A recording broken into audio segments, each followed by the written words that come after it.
There's D&D supplements for fucking everything nowadays. I'm pretty sure someone made a supplement that's just entirely kink-based magic. So I guarantee if you want to do basically anything in D&D nowadays, there's a supplement for it out there somewhere. That's what this video is all about, baby. The supplements, not the kink shit. D&D is fine. It's been around for forever. It's the most popular role-playing game in the world. I'm pretty sure. Don't fact check me on that. And to be honest, after a while, things can get a little bit stale when it comes to the source material. You know, I get it. Forgotten Realms, tieflings, bards, we all know what happens. Which is why I feel like it's fun to occasionally mix in a little bit of something extra from outside of Wizards of the Coast official publications. So this right here is gonna be a massive list of every single 5e supplement that I know of, crossing all sorts of different genres, giving you all sorts of player side options, DM side options, world lore, species that you can play, entire new schools of magic. I'm gonna give it all to you guys right here, and so that way you have a little bit of something extra to play with at your table if you decide you don't want to homebrew something crazy yourself. Since I collect these things, I have a ton to get through, so I'll go as fast as I can. And just give you brief overviews, and links to all of them will be down below. Not sponsored or anything, I just make it easy for people, so let's hop in. I'm gonna start off with one of the most interesting and prettiest books that I have in my 5e supplement collection, which is Historia by Mana Project Studio. If you've ever wanted to be an anthropomorphized animal, not in the furry way, but in your D&D game, Historia has absolutely everything you need. It's a dark fantasy Renaissance setting where you can play as animals from various parts of the animal kingdom. You can be rodents, beavers, bovine, various types of birds as well, ducks, geese, you know, ravens, all that sort of stuff, and they're all broken up into these little families, so they're all related to each other in some sense. As you can see, every single one comes with its own racial traits, and there are so many options. It's actually kind of crazy. Basically, any animal you can think of is in here as a playable species. It's also chock full of different professions, so you can have your own Renaissance level job. And the entire book has a really robust faction system. It works its way seamlessly into the world, and since it's all provided in like this setting that you can use, you really can just drag and drop it into your world if you want to. You don't have to do any world building for locations or the lore yourself. And if you're the type of person who loves large-scale warfare of this era, there's rules that are set aside specifically for army-style combat. The entirety of the book is amazing. There is also a separate adventure codex, so if you wanted to run adventures in the world of Historia, you can do so pretty easily. But it is a separate book, so you do have to buy it separately and all that, but it is really cool. Like, it feels really lived in. The amount of thought they've put into the ways that different species would interact in the real world in this sort of fantasy Renaissance setting is so cool. And it's a really good answer to the complete lack of anthropomorphized animal species that there are in, like, the existing 5e canon, so I think it's awesome. The only hang-up is I think it would be a little bit weird to have a bunch of anthropomorphized animals in a, like, you know, mixed company with a bunch of humanoids and like normal species. So I feel like if you do play in the world of Historia, you kind of have to go all in. But in the meantime, it makes for an amazing story. Now let's say you want to go a little bit less Redwall and a little bit more Four Horsemen of the Apocalypse. That's where Apocalisse steps in. Apocalisse is made by Archon Games, which also does various other TTRPG resources. And they have done a wonderful job translating like biblical apocalypse lore into a 5e setting, including a whole bestiary that goes with. Bear in mind, due to the nature of the content, it is super religious. It comes straight from the Book of Revelation. So if that's not your thing, you might want to skip to the next one. But if you do enjoy that, even just for the themes, check this out. In Apocalypse, the devils and angels that roam the world are made real, and the apocalypse is on its way. You, as a player character, have access to a bunch of different new subclasses that have to do with essentially like magic related to religious hierarchies and all that. Like the School of Solomon Wizard, which is really good at summoning. The Monk of the Seven Seals, which fights against Armageddon with, you know, basically their fists. All this sort of stuff, right? And it gives you mostly player side options, but the bestiary goes more into the different monsters that you would fight as the apocalypse encroaches.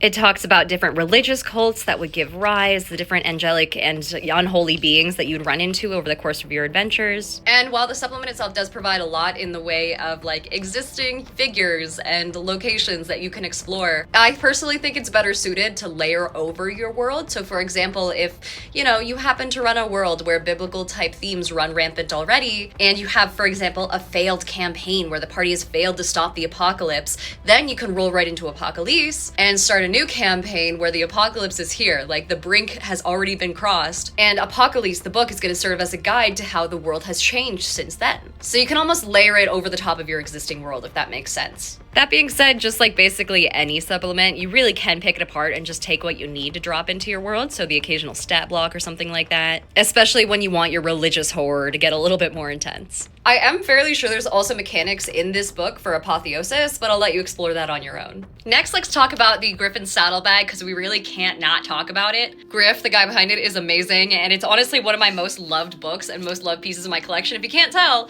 by the amount of bookmarks in it. The Griffon Saddlebag has 2 editions so far. I have the deluxe copies of both, and they are just compendiums of items that are 5e compatible. They all come with their own art, they're all well balanced, and it's actually published originally on, I believe I originally saw it on Tumblr, but it's part of a Patreon as well, where the creator would go through and just put out a bunch of these on a regular basis until there were enough to compile them into these books. They're well organized. Really, they are just pure items though. I believe the second book has a couple of extra character options, but I would focus on the items for these, because that is the main draw, and there are hundreds of them, including common magic items, which I always recommend that people give to their players for free at the beginning of a campaign, just for the sake of like flavor and all that. And it's kind of one of those things that I think everyone should have on their shelf, especially because if you come across a certain magic item that you're supposed to give your party during a pre-existing module, so like a pre-written module, right? And it doesn't happen to fit anyone in the party's aesthetic. Like if you're supposed to give someone a club as a quest reward and absolutely no one uses clubs, that's when I tend to go into the Griffon Saddlebag and just swap it out for an item of the same rarity. But that's something that my party members will actually use, and that's custom to them, right? It gives you options. This book will never not be worth its money. It's one of my favorite things to pull out, especially when you're playing with experienced players and they know what's in the Dungeon Master's Guide already. Like, we've all seen the same stuff over and over again over the years. So it's my favorite way to keep games fresh. Next up is a fun one. This is Stibbles Codex of Companions, which I got for free from the Ghostfire folks a couple cons ago. And this is perfect for those player characters who are always complaining that they want a pet of some variety, but you as the DM don't know how to make it balanced or make it work. This is perfect. It's essentially a codex of 111 different creatures,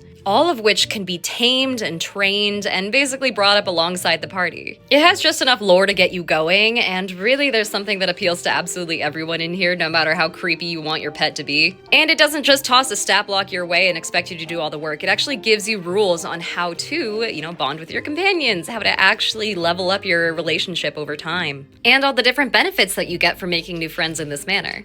Now, of course, the question on everyone's mind when it comes to companion animals like this and companion stat blocks is, hey, can I turn them into Pokemon and duel them? And the answer is yes. There are rules for dueling your companions, very Pokemon style, but that isn't really the main focus of the supplement. If you're looking for one that's more just like a straight up, I want to turn my D&D game into Pokemon, you should use BattleZoo instead. It's over here. Yeah, here we go. I've been working with these guys on a couple things, so it's pulled out of the bookshelf. But BattleZoo Eldamon is more of a way to completely convert your 5e game into essentially Pokemon, but legally distinct. In Eldamon, the world is suffused with elemental spirits that are ancient and take the form of various creatures that follow along with different elements. There's standard ones like air, earth, water, things like that, but there's also a little bit more esoteric ones, things like mind and body and spirit. Eldamon is a lot more of a large overhaul of the way that D&D works, and so their stat blocks take a little bit of getting used to, as it's not just something you can throw straight into combat. Instead, they use their own system of powers that they can unlock and refresh over time. And the relationship forged between you and the Eldamon is really important. You can help it accomplish goals and things like that, and that's what helps it evolve. There is also an option to forego becoming an Eldamon trainer and instead embody an elemental spirit yourself, which then gives you all sorts of powers. For example, if you're an air elemental avatar, then you can move really quickly. Death deals a decent amount of damage, even just as an aura. It's stuff like that. So if you want either the Pokemon experience or the, hey, I can control the elements experience, Eldamon is a very good way to start when it comes to 5e supplements along those lines. The BattleZoo line does come with a bunch of different options as well. Roll for Combat have been doing this for a long time, and I don't have time to go through all of them, but essentially they put out various bestiaries, different ancestries books that give you new class options to turn into various types of creatures as opposed to just humanoids, which gives you the option to become something like a nymph or a doppelganger. Or you can become one of several different types of dragons as an adventurer. There really is something for everyone in the BattleZoo series, so if you're looking at trying to have an adventuring party that's not just a bunch of humanoids, this is a good start. That being said, there is one really awesome module and one 5e supplement that I love that I really want to play that does kind of lean more into traditional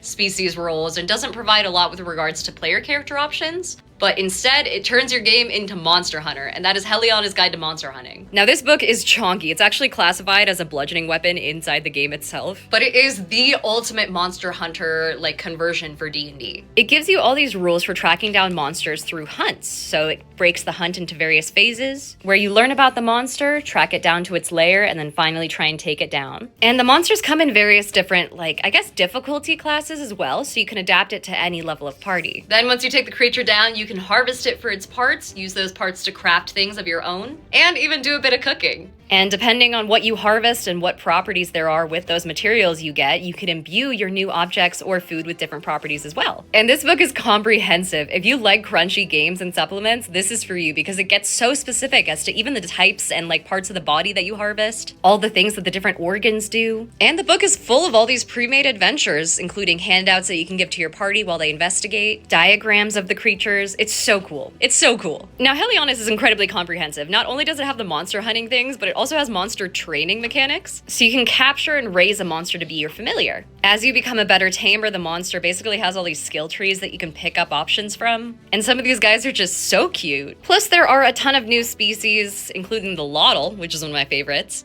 and classes to choose from. So it's quite awesome. The book is quite heavy, but it's because it's so full of info and so full of options that it really makes me want to do just a Monster Hunter style campaign, top to bottom, because there's everything I need in here. So shout out to the team behind Heliana's. Y'all did amazing, and it's such a good book. Although, if you want to stick to more of a traditional D&D experience, and you're not looking at any new subclasses or classes or any big, like, game-changing mechanics, and you just want content to throw into your game and flesh out your world with, you really can't get much better than One Shot Wonders. One Shot Wonders comes from Roll and Play Press. They're actually on their second volume now, although the copy that I have of the second volume I'm pretty sure is blank. But each one is a compendium of over 100 one-shots. Nothing too crazy, no new mechanics, nothing like that. Purely just one-shots that you can run as part of a West Marches style game where your party goes out, they complete an adventure, and they come back all within the course of a single 3 or 4 hour session. You can use it to fill out an existing open world, so that way if you have more of a sandboxy game and your party like running off into the abyss, this gives them something that they can do at every spot that they decide to explore. You can use them as side quests, you can fit them into an existing campaign, you can chain them all together into one big string of contracts. There is so much that you can do with a series of one-shots like this. They also cover various different genres. Some are mysteries, some are more comedic, some are more intense. Horror games, adventure games, you know, escort missions, anything you can think of. They all have these little tags here, including their setting, you know, the type of quest it is, and the genre and the tone of it, followed by a quick synopsis so you can quickly and easily pick up on whatever story your party might want to do in a given location or in a given setting. The way that each of the one-shots is written is also incredibly intuitive. They basically made it really easy for GMs to run. There's a roadmap at the bottom of the pages that'll give you a walkthrough of the basic skeleton of the one-shot, a help box here that talks about how you can adapt it for adventures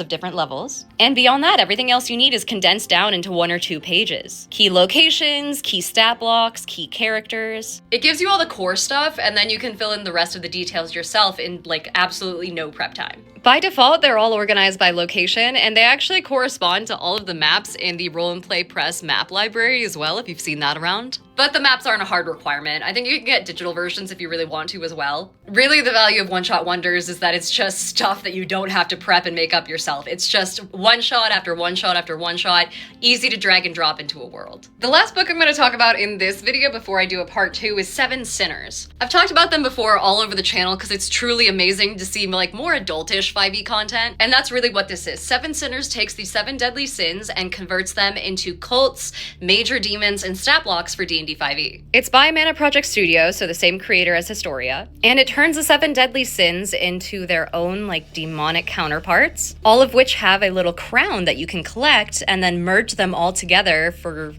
reasons that I won't spoil. There are stat blocks here for cultists of each sin, the actual like demonic overlord themselves, their zealots, and then magic items that you can loot off of them. And these are intensely strong creatures, like the kind that you really shouldn't go after at a low level. Now, while Seven Sinners does have lore for all of these cults and these demons, and it does go through and do a decent job at providing background information, it is quite small. It's at most a bestiary. It doesn't actually have a whole lot with regards to linking the different cults together into a cohesive campaign. You kind of have to do that yourself. Or you can take the individual cults and use them as final bosses if they, for example, have a really strong impact on a certain campaign that you're already running or on your party as it is. So you very much have to do the work to drag and drop them in yourself. That is the one downside. But the art alone and just like the intensity behind these deity level creatures is so cool that I personally really want to try and find a way to shoehorn them into like every campaign I can, especially because there's so few options at high levels. So I think it's cool. I think that's all the time I have, so I'm gonna hop over to my desk again and do an outro. And again, I'll pick this up in a part 2 because I have so many supplements to show you guys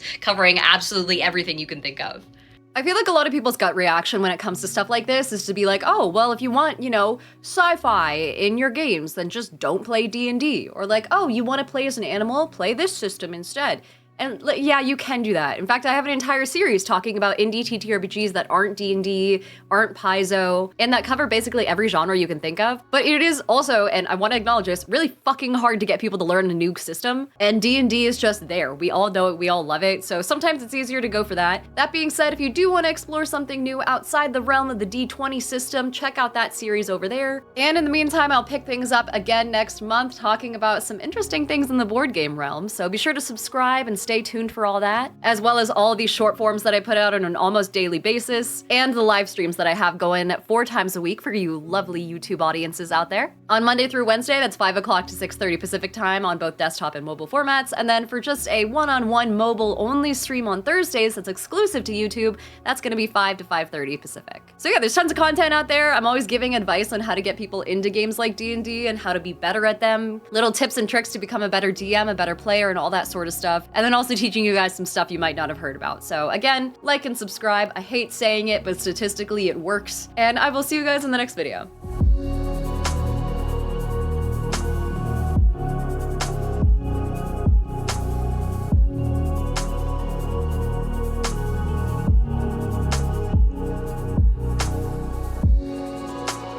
So I've gotten really into Magic the Gathering recently because the Venn diagram of D&D content creators and MTG content creators is basically just a circle. Guess what I got the other day? I found this guy in the bargain bin. Yeah, right where he fucking belongs. I'm making a vampires deck. I'll keep you guys posted if I start making actual Magic content, but for right now it's mostly just memes. Memes and thousands of dollars worth of new hobby material just kind of sitting on my desk. So I'm gonna go organize those. Enjoy the holiday in the meantime.